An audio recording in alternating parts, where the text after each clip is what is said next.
जमीन में, Swiss bank accounts में और सोने में 1% जनता के पास, अमीर लोगों के पास। अब मैं आपसे एक सवाल पूछना चाहता हूं। नरेंद्र मोदी जी ने अपना निशाना 99% लोगों पे क्यों लगाया, 1% लोगों पे क्यों नहीं? नरेंद्र मोदी जी ने अपना निशाना 94% काले धन पे क्यों नहीं लगाया, 6% पे क्यों? अब आप मुझसे कह सकते हैं शायद नरेंद्र मोदी जी को यह बात मालूम नहीं थी, शायद नरेंद्र मोदी जी को बात मालूम नहीं था कि 94% काला धन जमीन में है, स्विस बैंक अकाउंट्स में।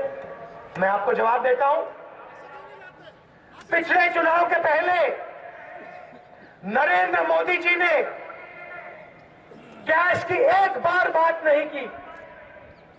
नरेंद्र मोदी जी ने स्टेज से अनेक बार कहा कि लाखों करोड़ रुपया स्विस बैंक में है, नरेंद्र मोदी उस पैसे को वापस लाएंगे। कहा था नहीं कहा था? अब आप मुझे बताइए उस काले धन में से कितने लोगों को 15 लाख रुपया मिला, आप बता दीजिए।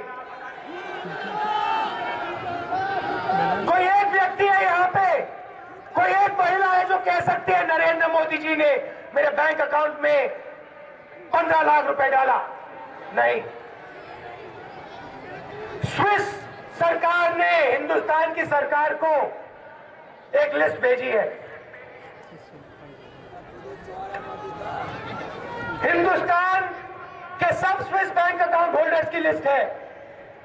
उसमें हर एक स्विस बैंक अकाउंट होल्डर का नाम है। हमने नरेंद्र मोदी जी की सरकार से पूछा, बताइए आपको स्विट्जरलैंड की सरकार ने ये नाम भेजे हैं?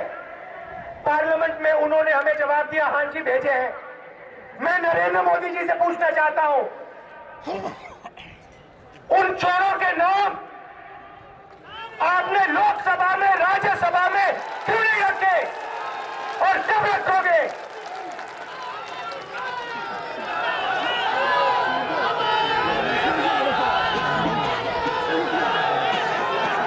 नरेंद्र मोदी जी ने अपने भाषण में कहा, नरेंद्र मोदी जी ने अपने भाषण में कहा, नोटबंदी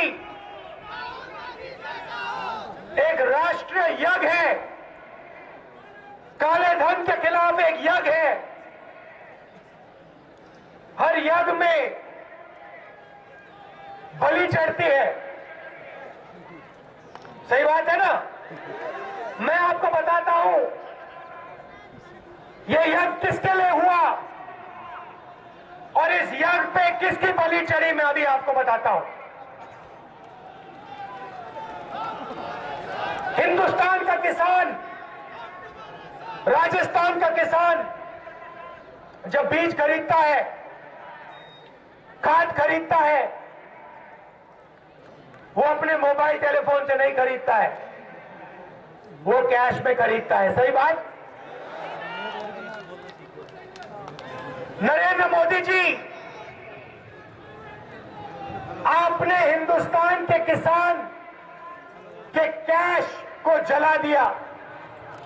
आपके इस नोटबंदी के यज्ञ में हिंदुस्तान और राजस्थान के किसान की बलि चढ़ी है। मजदूर जब काम करता है उसे पैसा क्रेडिट कार्ड में नहीं मिलता है, उसे पैसा कैश में मिलता है। मजदूर ने दिन भर काम किया, अपना खून पसीना दिया। नरेंद्र मोदी जी, आपने मजदूर की कमाई जला डाली, उसका कैश जला दिया, उसके खून पसीने की आपने इज्जत नहीं रखी, आदर नहीं किया। छोटे दुकानदार पर आपने जबरदस्त चोट मारी। आपने रोजगार की बात की थी, आपने कहा था 2 करोड़ युवाओं को मैं 1 साल में रोजगार दिलवाऊंगा। याद है आपको, कहा था मोदी जी ने दूसरी पारी में लौटे हैं क्या? ऑटोमोबाइल इंडस्ट्री को आपने खत्म किया। अलीगढ़ में ताले बनते थे, 90% कारखाने बंद हो गए। राजस्थान में कारीगर जो पूरी दुनिया में माने जाते हैं, उनकी आपने जिंदगी बर्बाद कर दी। पत्थर की इंडस्ट्री, ज्वेलरी का बिजनेस, उसको आपने खत्म कर दिया, नष्ट कर दिया। आपके इस यज्ञ ने इन सब लोगों को खत्म कर दिया। टूरिज्म 50% कम हो गया है। लाखों लोगों का रोजगार आपने खत्म किया। हमने सवाल पूछा लोकसभा में, राज्यसभा में हमने सवाल पूछा, मोदी जी ने वायदा किया था 2 करोड़ युवाओं को रोजगार मिलेगा। जवाब मिलता है 7 साल से सबसे ज्यादा बेरोजगारी हिंदुस्तान में आज है। आज नरेंद्र मोदी जी की देन, नोटबंदी की देन। अब मैं आपको बताता हूं इस राष्ट्र यज्ञ का फायदा किसको मिलेगा और ये यज्ञ क्यों किया गया। किसान कर्जा लेता है और अगर वो अपना पैसा वापस नहीं देता है, या ये महिलाएं अगर कभी बैंक लोन लेती है और मुश्किल में पड़ जाती है, अपना पैसा लौटा नहीं सकती है, तो बैंक के लोग आ जाते हैं, इनसे इनका घर छीन लेते हैं, इनकी जमीन छीन लेते हैं, किसानी से जमीन छीन लेते हैं। बैंक को लोग कहते हैं, किसान से कहते हैं कि तुम चोर हो, पैसा वापस दो।